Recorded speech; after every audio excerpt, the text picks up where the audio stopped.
we're on. All right.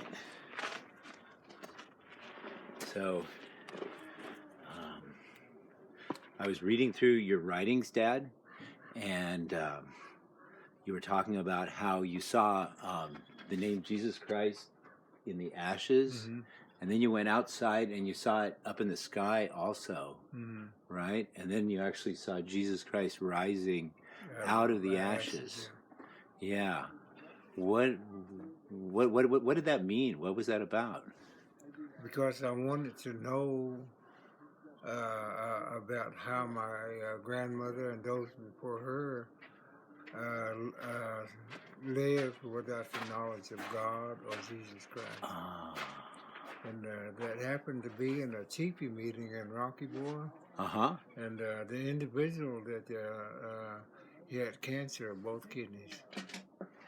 And they were going to take one out and cut the lobe off the other in Salt Lake City. And that's when I had arthritis too, and I couldn't cross my legs. Right. About 20 years or more. And I got done drumming and singing, and I passed the instruments over. Then I realized I was sitting with my legs crossed.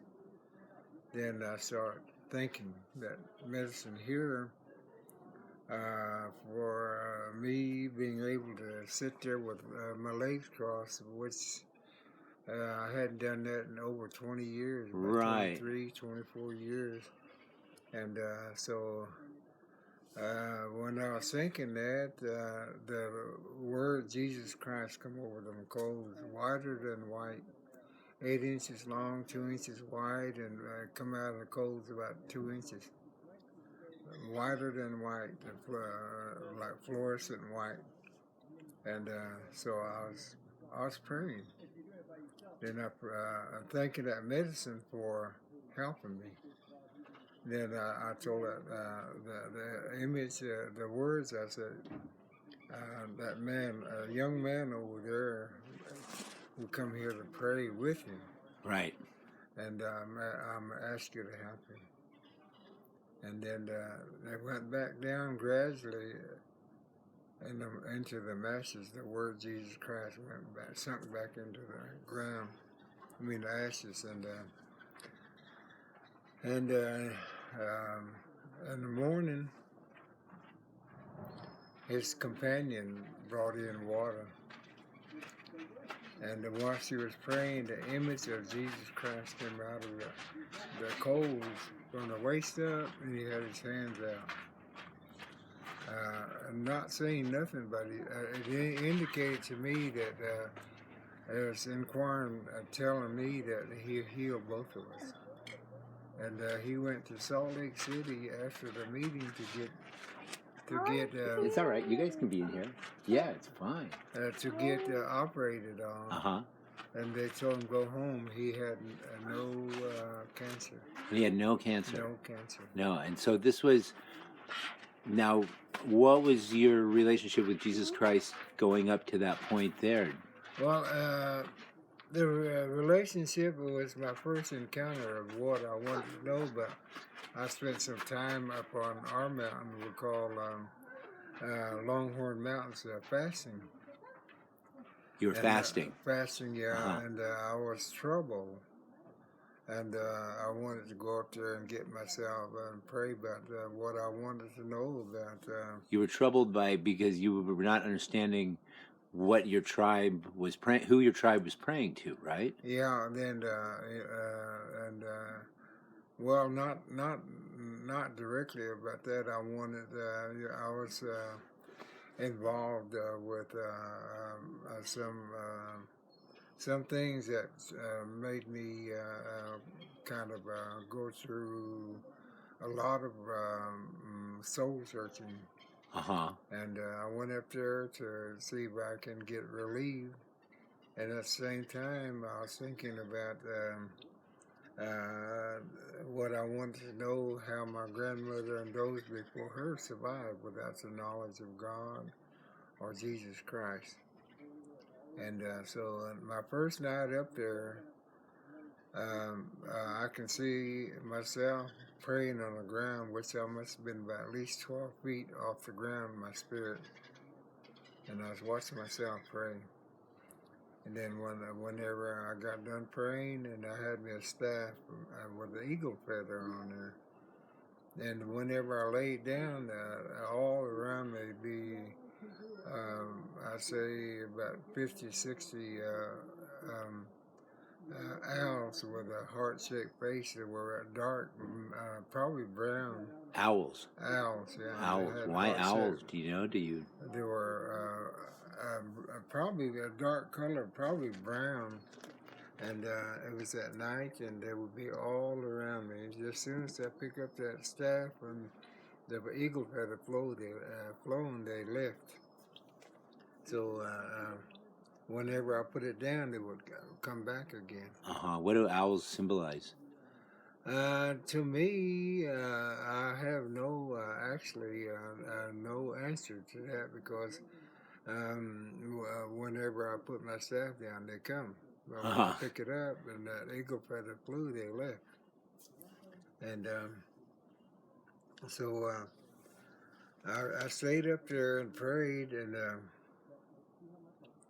when that spirit came to me, he was had a beard and long hair, and he had a robe that went to his ankles with 1-inch stripes going down of all colors. They're all faded.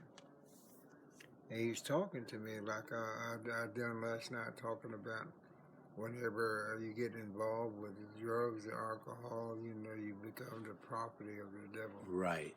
And then you have to pay him to break away from him. It might be your arm, it might be your health. But 1 in 3,000 actually breaks away without paying him. After they become the property.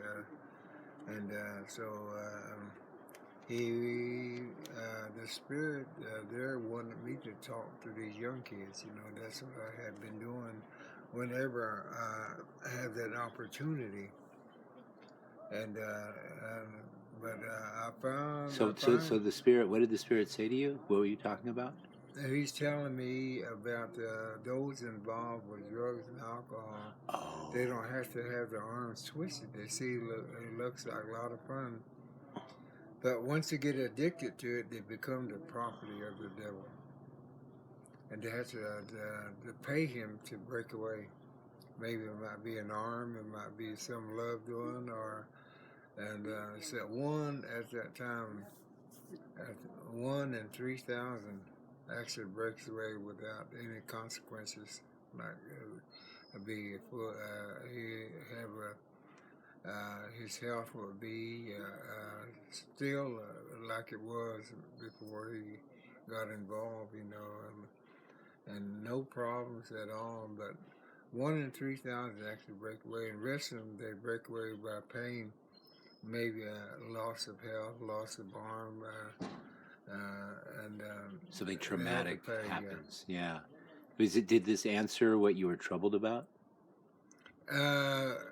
Well, not directly, but it came to me gradually after I talked with Dad, and I felt confident that I'm going to be able to find what I'm looking for, and it gradually came to me as I have a medicine bundle, and it began to do things that no person can do, and also, like I said in Rocky Boy, I got to see where our blessing came from. In this teepee, it showed me that the Spirit of Jesus Christ was always with my people. It was always there. Always there, even during the times, my grandmother, when she was growing up. And what did they call it then? They didn't have a really name for it, but they knew it was a spirit so strong it could do anything. Healing, it was mostly for healing. Did they pray? They prayed, yeah. Mm-hmm. They prayed. They pray to the Great Yeah, Spirit, or what did they the pray spirit, to? yeah, which each tribe had a name for it, and so it was spirit in relation to this Native American church, because each one came in here like in my young days. They all talked to this medicine, this spirit, and every one of them, even the lady brought in water, she would talk to that Who just talked to that spirit? and Well, talk to the I'm spirit. going to pause.